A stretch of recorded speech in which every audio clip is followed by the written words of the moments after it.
Hi, this is Miss Posey. I'm a third grade teacher here at Cleveland Elementary School, and we have compiled a literacy bag for you so that you can work at home with your students to help raise their reading scores. The first thing that I want to talk about is fluency.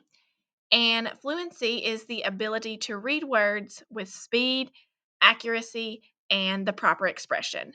So, before we really start working on our comprehension skills, we want to make sure that our students are able to read fluently because that helps support comprehension. So, I want to go over some things that we have in the bag that can help you work at home with your students on their fluency. The first thing I have is a list of fry words, and these are the fry words that are for third grade. We test each student at the beginning, middle, and end on these fry words, and they go inside their literacy portfolio that we keep on them.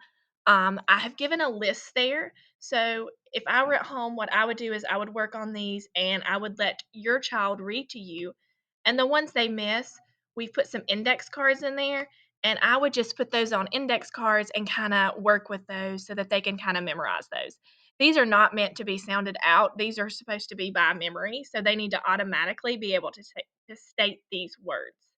Um, the next thing I want to talk about is multisyllabic words, and that just means words that have more than one syllable. So by the time they get to third grade, you start getting bigger words. So what we're trying to do is have them look at word chunks, smaller words within, smaller sounds that they see, so that they can decode those unfamiliar words. Um, and here is just a lesson from iReady that goes step by step by step on what to do with those multisyllabic words. I'm going to show you a few examples and some things that we do in the classroom to help our students sound out these multisyllabic words.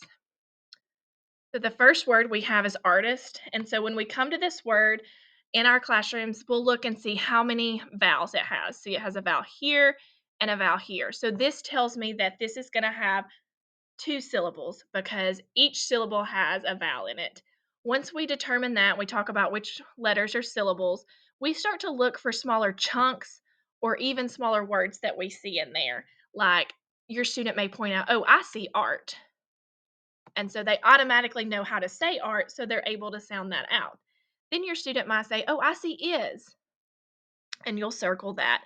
And this just kind of helps them put that word together and it puts it into smaller chunks so that they're able to read the word. The next word that we have is interrupt. So you may come to it and your child may say, oh, I know IN says in. They may know that ER is a controlled word, so it says er. And then rupt is also a Latin root we've been working on in class, so they'll be able to automatically state rupt.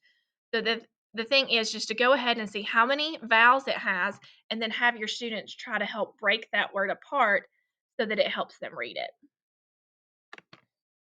Once you have fluency down, that's kind of when we start to work more on comprehension because we want their fluency so they're able to read the text. And then you want to start kind of working on comprehension with them. In your bag, you'll have these little flip cards. Some are yellow, some are pink, and the yellow ones are meant for like literature type text, like that have characters and setting. And then the pink ones are geared more towards nonfiction text. So when you're reading with your child, these are just some questions that you may want to ask them as they're reading. So those are all the things that are inside of your bag. If you have any questions about how they're used or anything like that, you can contact your child's teacher.